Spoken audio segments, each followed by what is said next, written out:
والے ڈاکٹر ہیں, وہ کہتے ہیں میں نے سنا تھا کہ نافرمان کی روح بہت مشکل سے نکلتی ہے اور جو نیک لوگ ہوتے ہیں ان کی روح آسانی سے نکلتی ہے. تو میں تو جب گیا یورپ میں تو میں نے بہت سے گوروں کو بڑے آرام سے مرتے ہوئے دیکھا اور بہت سے نیک لوگوں کو بڑی مشکل سے مرتے ہوئے دیکھا. تو یہ کیا ہے؟ تو کہہ رہے مجھے تو اسلام کے بارے میں اشکالات شروع ہو گئے. میں نے کہا آپ نے جن سے یہ تقریر سنی ہے نا کہ نیک لوگ کی روح آرام سے نکلتی ہے, بروں کی مشکل سے نکلتی ہے, انہوں نے آدھی بات بتائی ہے, پوری نہیں بتائی. میں نے کہا یہ تو صحابہ کے دور میں نے کہا اگر آپ حدیثیں پڑھ لیتے, ایک آیت سے کبھی تھوڑی مسئلہ حل ہوتا ہے. آپ کسی کی ایک بات لے رہے ہیں, دوسرے موقع پہ جو اس نے تشریح کی ہے وہ آپ نہیں لے رہے. میں نے کہا معاذ اللہ, اگر کسی کی کوئی موت کی کسی کو بہت تکلیف ہو رہی ہے, اس معاذ اللہ اس کے برے ہونے کی علامت ہے, تو یہ تو پھر کفر ہے.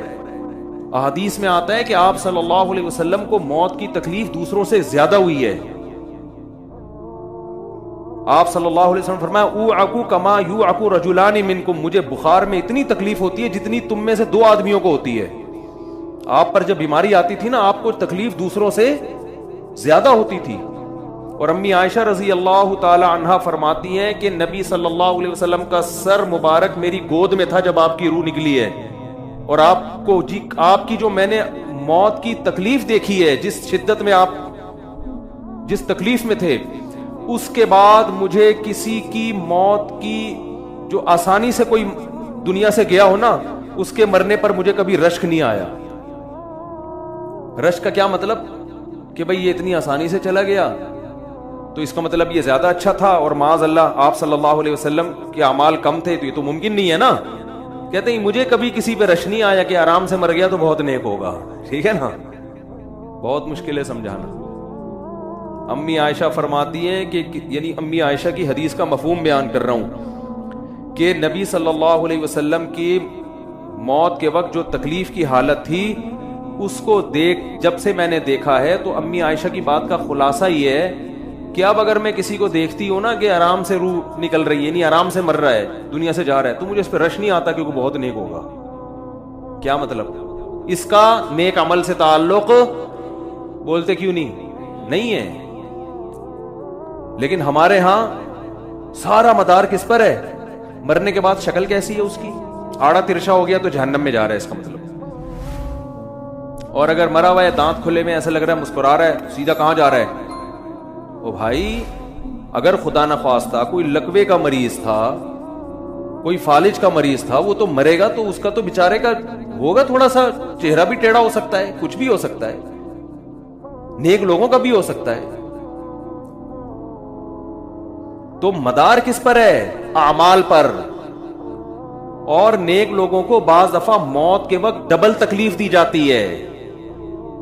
ایک تو اس لیے دی جاتی ہے, یا تو اس لیے کہ کوئی گناہ ان کا باقی رہ گیا ہوتا ہے. اللہ کیا کہتے ہیں, بھائی قبر میں جانے سے پہلے اس کو ہمارے پاس دھلا کے لے کے آؤ, صاف ستھرا ہو کے. اب ہمارے پاس آ رہا ہے تو اب ہم نہیں چاہتے کہ اس کے گناہوں کی گٹھری ہو, اس کو پاک صاف کر کے لے. میں نے بڑے بڑے بزرگ دیکھے جن کو آخری وقت میں بہت مصیبت میں گزری انہیں, یعنی زندگی کے آخری ایام, بیٹیوں کی ٹینشن, کسی بیٹی کو طلاق ہو گئی, وہ گھر آ گئی, کوئی اور مسئلہ ہو گیا, تو بڑی ٹینشن میں آخری وقت. لیکن وہ زبان سے کیا کہتے تھے؟ شکر. کیا شاید اللہ تعالیٰ ہمارے گناہوں کو معاف کرنا چاہتا. اولاد کی حدیث میں آتا ہے کہ انسان کو اس کی گھر والی کی طرف سے, اس کی اولاد کی طرف سے, اس کے جسم کی طرف سے تکلیفیں پہنچتی رہتی ہیں اور اس کے گناہ معاف ہوتے رہتے ہیں, حتی لقی اللہ طاہرا مطہرا, جب اللہ کے پاس آتا ہے نیٹ کلین, بالکل گناہوں سے پاک صاف ہو گیا. لیکن یہ تکلیف وہ ہوتی ہے جس میں صبر کی توفیق بھی ملتی ہے, کیونکہ اللہ دے رہا ہے نا تکلیف, اور اللہ سزا کے طور پہ نہیں بلکہ کفارے کے طور پہ, تاکہ ہمارے پاس آئے تو صاف ستھرا ہو گئے. تو اس تکلیف میں پھر صبر کی توفیق, اس لیے علماء کہتے ہیں جس تکلیف میں صبر کی توفیق مل رہی ہے سمجھ لو یہ رحمت ہے. یہ کیا ہے؟ رحمت. یہ اللہ آپ کو بنانا چاہ رہا ہے کچھ. اب لوگ کہتے ہیں یہ والی تکلیف کیوں, وہ والی کیوں نہیں آئی, یہ تو بہت زیادہ ہو گئی. تو بھائی اللہ سے کوئی نہیں لڑ سکتا, وہ جو دے رہا ہے وہ اس پہ صبر کرو. اسی کو کہتے ہیں تقدیر پر رضا. جو اللہ نے مقدر کیا ہے بس اب اس پہ کیا ہے؟ کوشش کریں گے اللہ سے عافیت مانگیں, اے اللہ ہمیں تکلیفیں نہیں چاہیے, ہم تو ویسے ہی کمزور ہیں, ایسا نہ ہو تکلیف میں اور یا نافرمانی پہ نہ آ جائیں, ہمیں تو خوشیوں بھری زندگی چاہیے, اور اللہ ان خوشیوں میں شکر کی توفیق دے کے گناہ معاف کر دے, ٹھیک ہے نا. جیسے لوگ حکیم کے پاس جاتے ہیں, حکیم صاحب کے پاس دو طریقے ہوتے ہیں علاج کے. ایک طریقہ تو یہ کہ بھائی یہ کڑوی گولی ہے, 2-3 کھاؤ گے فٹ فاٹ ہو جاؤ گے, اس میں یہ بھی پرہیز, یہ بھی پرہیز, یہ بھی پرہیز. اور ایک طریقہ ہوتا ہے بھائی دودھ جلیبی کھاؤ, علاج لمبا ہو جائے گا لیکن وہ دوا میں کیا ہے, دودھ جلیبی. تو آپ کہتے ہو بھائی یہ دودھ جلیبی والا مجھے دے دو, ٹھیک ہے لمبا علاج کروا لوں گا, فائدہ دیر سے ہوگا, لیکن میں یہ کریلے کا جوس نہیں پی سکتا. تو ہم نالائق لوگ ہیں, شکر سے بھی انسان کے ترقی ہوتی ہے, تو اللہ سے یہی مانگنا چاہیے اللہ ہمیں نعمتیں دے, تکلیفوں سے بچا اور شکر کی توفیق دے تاکہ ہمارے درجات بلند ہو. تو شکر کے بھی تو بڑے فضائل ہیں نا. تو مانگنے تو کیونکہ عبدیت اور غلامی کا تقاضا یہ ہے کہ اللہ سے عافیت مانگی جائے, لیکن اللہ تکلیف دے دے تو اس پہ صبر.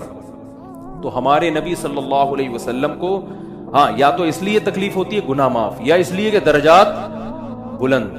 اللہ چاہتا ہے کہ بھئی یہ دنیا آزمائش کی جگہ ہے, جب آخرت میں آنا تو اتنا تجھے نوازوں.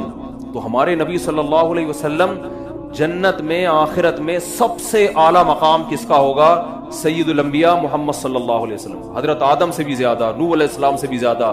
تو اللہ نے فرمایا کہ آپ کو پروٹوکول دینے کے لیے آخری جو اب آپ کا آخرت کا سفر ہے نا, اس میں مادی تکلیف آپ کو دوسروں سے زیادہ دی جائے گی. یہی وجہ ہے کہ حضرت فاطمہ رضی اللہ تعالی عنہا آپ کی چہیتی بیٹی, جب انہوں نے آپ صلی اللہ علیہ وسلم کی اس تکلیف کو دیکھا نا, جو موت کے وقت تکلیف تھی اور جو بخار کی شدت تھی, واہ کربا ابتا, فرماتی تھی ہائے میرے والد کا کرب. بہت زیادہ غمزدہ ہو گئی ان کو دیکھ کر کس قدر تکلیف میں ہے. تو آپ صلی اللہ علیہ وسلم نے فرمایا لا کربا علی ابیک بعد الیوم. کیسے تسلی کے جملے. اپنی بیٹی سے فرمایا ہے فاطمہ تیرے باپ پر آج کے بعد کوئی تکلیف, بولو لا کربا علی ابیک بعد الیوم. اس میں بھی آپ صبر کا پہلو تلاش کر رہے ہیں, شکر کا. بس یہ اللہ کی طرف سے آخری ہے, آج کے بعد اے میری بیٹی تیرے باپ پر کوئی تکلیف نہیں. اپنی بیٹی کو بھی تسلی دے رہے ہیں کہ غم ہلکا کر, بس یہ اللہ کی طرف سے آخری ہے, آج کے بعد کوئی تکلیف نہیں ہوگی. تو ہمارے ہاں وہ بیچارہ تکلیف سے جا رہا ہے, تو یار دیکھا آ گیا نا سامنے, لگ کہنے یہ دیکھا, ہم تو کہتے تھے بندہ ہی 2 نمبر ہے, اب آ گیا نا دیکھو کیسے مر رہا ہے. اور پیغمبروں کو تکلیف تو دی جاتی ہے, لیکن کوئی ایسا عیب نہیں ہوتا, ایسی بیماری نہیں ہوتی جو لوگوں میں معیوب سمجھی جاتی ہو. یہ نہیں ہوتا, کیونکہ پیغمبر اللہ کے قاصد ہیں, تو اللہ ان کو ہر لحاظ سے امت کو یہ بتانا چاہتے ہیں یہ میرے رسول ہیں, یہ میرے سفیر ہیں. تو کوئی بھی ایسی چیز جس کی وجہ سے لوگوں کو ان سے نفرت ہو, یا طبعی نفرت جو انسان کے اختیار میں نہیں ہوتی, تو اللہ ایسی بیماری اور ایسی تکلیف سے بچاتے ہیں ان کو. سمجھ میں آ رہی ہے بات. لیکن امتی کو ایسی تکلیف ہو سکتی ہے. یہ جو ختم نبوت کے علماء کہتے ہیں نا مرزا غلام احمد بیت الخلاء میں گر کے مر گیا, تو بعض لوگ کہتے ہیں وہ تو بیت الخلاء میں تو فلاں بزرگ کا بھی انتقال ہوا تھا, فلاں کا بھی. بزرگ کا ہو سکتا ہے, پیغمبر کا بیت الخلاء میں انتقال بولو نہیں ہو سکتا, کیونکہ پیغمبر کو اللہ ایسے عیب سے بچاتے ہیں جو انسانوں میں عیب سمجھے جاتے ہیں. تو پیغمبر کو ایسی بیماری نہیں ہوتی, جیسے اچھوت کی بیماری ہے کہ کوئی ہاتھ نہیں لگا سکتا اس کو, ایسی بیماری پیغمبروں کو نہیں ہوتی. کوڑ کی بیماری پیغمبروں کو نہیں ہوتی, کیونکہ ایسی بیماری جس سے لوگ گھن کھاتے ہیں, ایسی نہیں. لیکن امتی کو ہو سکتی ہے, امتی کو ایسی بیماری ہو سکتی ہے, اللہ اس کے درجات کیا کرے گا, بلند کرے گا. اس سے مجھے ایک واقعہ کسی نے سنایا کہ ایک ہندو تھا, اس کو کوڑ کی بیماری تھی. کوڑ نہیں ہوتا گوشت گلنا شروع ہو جاتا ہے, تو یہ بیماری پھیلتی ہے. تو اس کے رشتہ داروں نے بالکل الگ کر دیا اس کو, وہیں سے کھانا پھینکتے ایسے کر کے.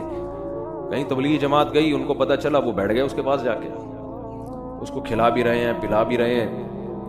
تو وہ بڑا متاثر ہوا, یار سب نے چھوڑ دیا اور مسلمان ہو کے تبلیغ والے تو اکرام کا کوئی موقع الحمدللہ چھوڑتے نہیں.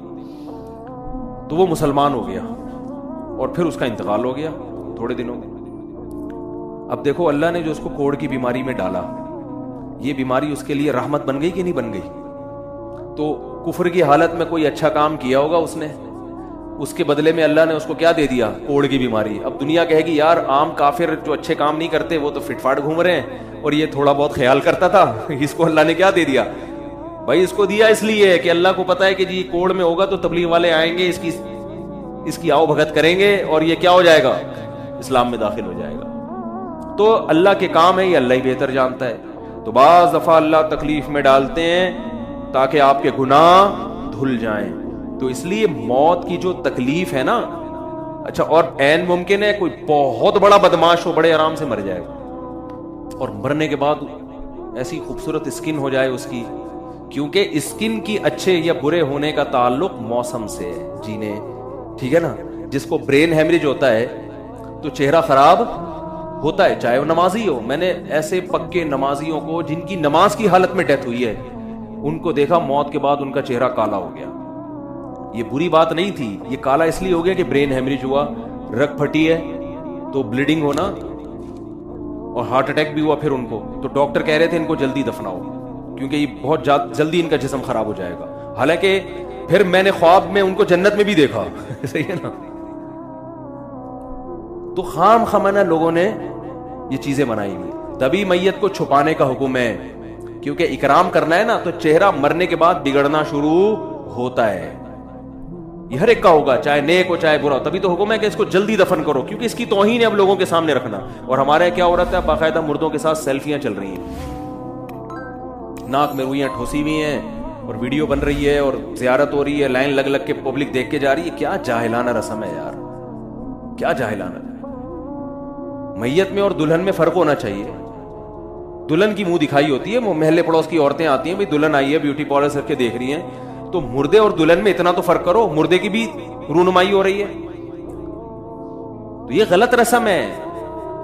انتقال ہو گیا فوراً چہرے پہ کپڑا۔ ہاں، جو اس کے بہت قریبی لوگ ہیں، قریبی لوگ ایسا ہوتے ہیں کہ اگر وہ بدبو آ بھی رہی ہو، چہرہ بگڑ بھی جائے، ان کو نفرت نہیں ہوتی۔ بیٹے کو اپنے باپ سے نفرت نہیں ہوگی، چاہے جیسا بھی ہو، چہرہ جیسا بھی بگڑ جائے، وہ کہے گا یار میرا اس کا رشتہ خوبصورتی کی بیس پہ تھوڑی ہے۔ لیکن اجنبی لوگ جب اس کو دیکھیں گے تو چہرے کے بارے میں تبصرے بھی کریں گے۔ اور ایک صاحب کا انتقال ہوا، میں نے کہا جلدی دفناؤ، چہرہ نہ دکھاؤ، تو انہوں نے کہا لوگ کہیں گے یار لگتا ہے کچھ چہرہ بگڑ گیا اس لیے چھپا رہے ہیں۔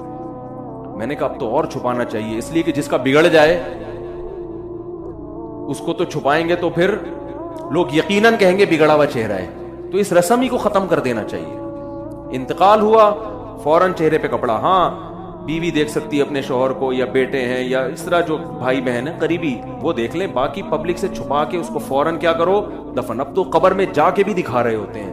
یہ اجمیوں کی گندی رسم ہے، بری رسم ہے۔ گندی کا لفظ میں نے تھوڑا سا زیادہ سخت استعمال کیا، لیکن مجھے اس سے زیادہ ہلکا لگ نہیں رہا کوئی لفظ۔ عرب میں ایسا نہیں ہوتا۔ سعودی عرب میں جو ہے نا، عرب لوگ بہت سی چیزوں میں ابھی بھی اسلام کے بہت قریب ہیں، بڑے خاندان۔ ہم لوگ چونکہ ہندوؤں کے ساتھ زیادہ رہے ہیں نا انڈیا میں، تو بہت سی چیزیں ہم نے وہاں سے کیا لی ہیں جو مذہبی لوگوں میں بھی آئی ہیں۔ عرب میں یہ سسٹم نہیں ملے گا آپ کو۔ عرب میں جب تک زندہ ہے احترام، ادب، تمیز۔ انتقال ہو گیا فوراً سے پہلے دفنایا، قبر پہ تختی بھی نہیں لگاتے۔ وہ جائز ہے تختی لگانا، لیکن وہ بھی نہیں لگاتے۔ کہہ رہے ہیں اب اس کو تختیوں کی ضرورت نہیں ہے، اب دعاؤں کی ضرورت ہے۔ دعائیں ہوتی رہتی ہیں ابا کے لیے، صدقات و خیرات کرتے ہیں، تب ایسا صدقے کرتے ہیں عرب کہ آپ کی سوچ ہوگی۔ ایسی سخاوت ہے عربوں میں، اپنے ابا کے لیے، اپنی اماں کے لیے دعائیں کرتے ہیں۔ وہ میں نے بتایا نا، ایک واقعہ میں نے بہت پہلے سنایا تھا، جدہ میں کسی کے ہاں ٹھہرا ہوا تھا، سعودی عرب میں، پاکستانی تھے وہ۔